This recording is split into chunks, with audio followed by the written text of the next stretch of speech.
গোটেই জীৱন ভালপোৱা মানুহজনৰ খোজত খোজ মিলাই যাবলৈ নোৱাৰিবও পাৰা, কিন্তু জীৱনটো এবাৰেই পাইছা। সেয়েহে সম্পৰ্ক থাকক বা নাথাকক, ভালপোৱা আজীৱন সন্মান বজাই ৰাখিব লাগে। জীৱনটো একেবাৰে কম, সেয়েহে নিজকে ভালপোৱা সকলো সময়তে হাঁহি ধেমালিত থাকা। খং আৰু বৰষুণ দুয়োটাই একেধৰণৰ বস্তু, থমিলে বুজি পোৱা যায় কিমানখিনি ক্ষতি হ'ল। জীৱনত মানুহৰ আটাইতকৈ ডাঙৰ ভুল কাৰোবাক অপমান কৰা, কাৰণ সকলোতকৈ বেছি কষ্ট এই অপমান কৰা মানুহবোৰেই দিয়ে। যিটোৰ বিচাৰ উচ্চতম ন্যায়ালয়ে কৰিব নোৱাৰে তাৰ বিচাৰ সময়ে কৰে, আৰু সময়ে যেতিয়া বিচাৰ কৰে তেতিয়া সাক্ষী প্ৰমাণৰো প্ৰয়োজন নহয়। শূন্য পকেট দেখি বেকাৰ ল'ৰাটোৰ লগত যিজনী ছোৱালী থাকি যায়, সফলতাৰ পিছত সেইজনী ছোৱালীক ধোকা দিয়ে আৰু দুৰ্ব্যৱহাৰ কৰিবলৈ কুণ্ঠাবোধ নকৰে। সকলো ছোৱালীয়ে বিচাৰে নিজৰ এটা পৰিচয় বহুতৰে ভাগ্যত হয়, কিন্তু কম সংখ্যক ছোৱালীৰ ভাগ্যত নঘটে। বিশ্বাস বস্তুটো বহুত অদ্ভুত। মানুহে যি পায় বিশ্বাস কৰিয়েই পায়, আৰু যি হেৰুৱায় বিশ্বাসৰ বাবে হেৰুৱায়। সকলোবোৰ তোমাৰ বিপৰীতে গুচি গ'লেও তুমি মানি ল'ব লাগিব।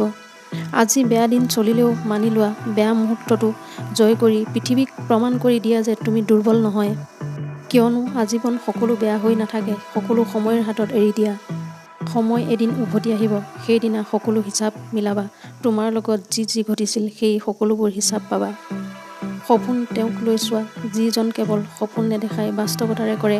এনেকুৱা কাকো লৈ সপোন নাচাবা, যিজন সপোন দেখুৱাই নিজে হেৰাই যায়।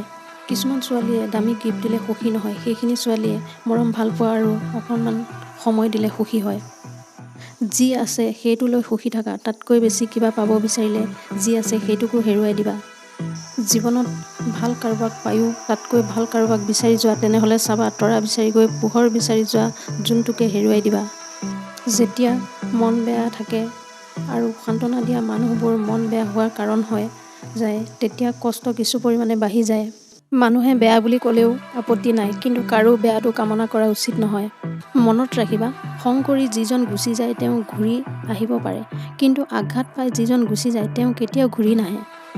হাজাৰ হাজাৰ সুখৰ মুহূৰ্তবোৰ অৰ্থহীন হৈ যায় যদি সেইবোৰ ভাগ কৰি লোৱা মানুহবোৰে আঁতৰি যায়। ভৰি নিতিতিলেও সাগৰ পাৰ হ'ব পৰা যায়, কিন্তু চকু নিতিতিলে জীৱন পাৰ কৰা অসম্ভৱ। কাৰোবাৰ সুখৰ হাঁহিৰ কাৰণে নিজৰ কান্দোন লুকুৱাই ৰখাৰ নামেই জীৱন। পশু পক্ষীয়েও ইটোৱে সিটোক বুজে, কিন্তু মানুহ সকলো সময়তে ইজনে সিজনক হিংসা কৰে। জীৱন যাত্ৰাত ভাটৌ নহ'বা, ঈগলৰ দৰে হ'বা। ভাটৌৱে কথা ক'ব পাৰে, কিন্তু ওপৰত উৰিব নোৱাৰে। ঈগলে নীৰৱে থাকিও বহুত ওপৰলৈ উৰিব পাৰে। আগতে বহুত কথা পাতোঁ, এতিয়া মনে মনে থাকি ভাল পাওঁ। আগতে সকলোৰে লগত থাকি ভাল পাইছিলোঁ, এতিয়া অকলে থাকি ভাল পাওঁ।